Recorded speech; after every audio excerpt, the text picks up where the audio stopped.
This ruin is really close to where I live and I come here often. I love strange places, places that can fire the imagination.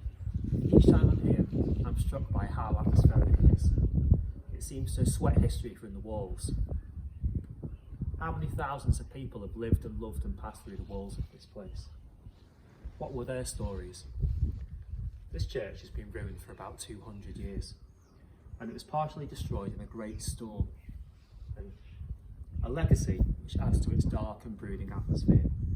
Last lesson, we looked at the story The Red Room and thought about how the writer H.G. Wells created a dark and sinister mood to draw the reader in. Now, the writer was writing in a genre called Gothic horror. You might know the word Gothic or goth as a group of people who dress in dark clothes, wear white makeup, listen to certain types of music. Being a goth was really popular when I was a teenager. Indeed, I was a teen goth. Now, I'm not going to show you pictures of me as a teen goth, but you could Google goth, see some goths for yourself and use your imagination. But before this subculture was created, Gothic meant something else. It means a type of horror, a type of writing that uses settings such as ruins, castles, haunted mansions, and graveyards. It features the supernatural, ghosts, vampires. We're going to look closely at this genre over the next series of lessons. Dracula is a really important Gothic novel, and I'm going to read you a short section from that novel in which the character Jonathan finally arrives at Dracula's castle high up in the Carpathian Mountains. Jonathan is a lawyer from London who has been sent to Transylvania, a wild and unknown place, to do a property deal for Count Dracula. He has no idea that he's a vampire. Listen to how the writer describes the castle. The text is on Classroom, and there is a film clip as well of Jonathan's arrival to help you imagine the scene. I must have been asleep. But certainly, if I had been fully awake, I must have noticed the approach of such a remarkable place. In the gloom, the courtyard looked of considerable size, and as several dark ways led from it under great round arches, it perhaps seemed bigger than it really is. I have not yet been able to see it by daylight. When the carriage stopped, the driver jumped down and held out his hand to assist me to alight. Again, I could not but notice his prodigious strength. His hand actually seemed like a steel vice that could have crushed mine if he had chosen. Then he took out my traps and placed them on the ground beside me as I stood close to a great door, old and studded with large iron nails, and set in a projecting doorway of massive stone. I could see, even in the dim light, that the stone was massively carved, but that the carving had been much worn by time and weather.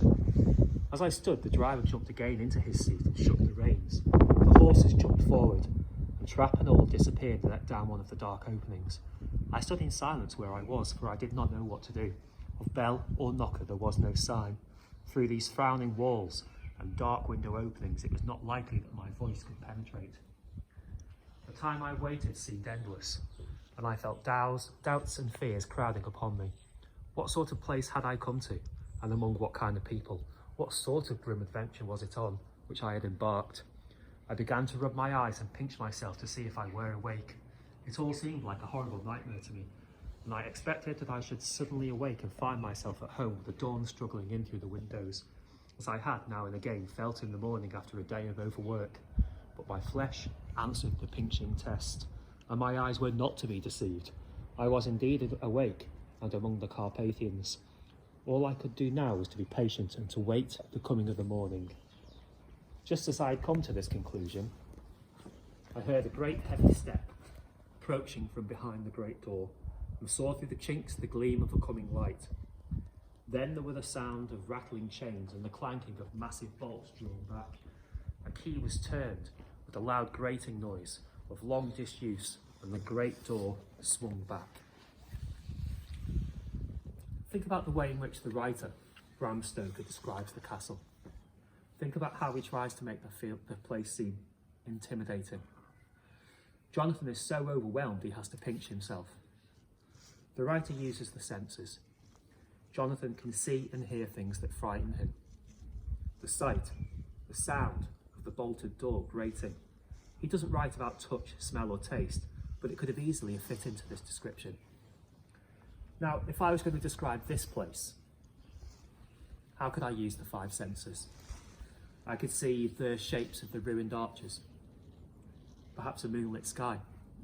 I could hear the sound of the wind, or some unexplained sounds lurking in the gloom. I could smell the smell of damp cellars. I could taste the rank smell of something rotten in the corner.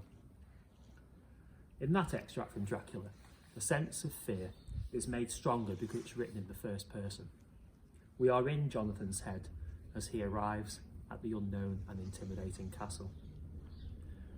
What I want you to do this lesson is to write the opening of a story.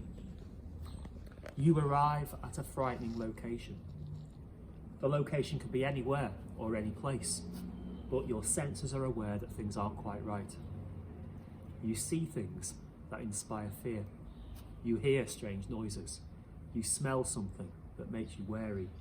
Your taste buds are repulsed, and your sense of touch is aware that something isn't quite right. Try to use some interesting adjectives and adverbs.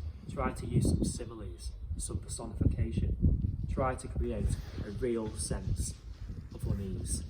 And I will speak to you next lesson.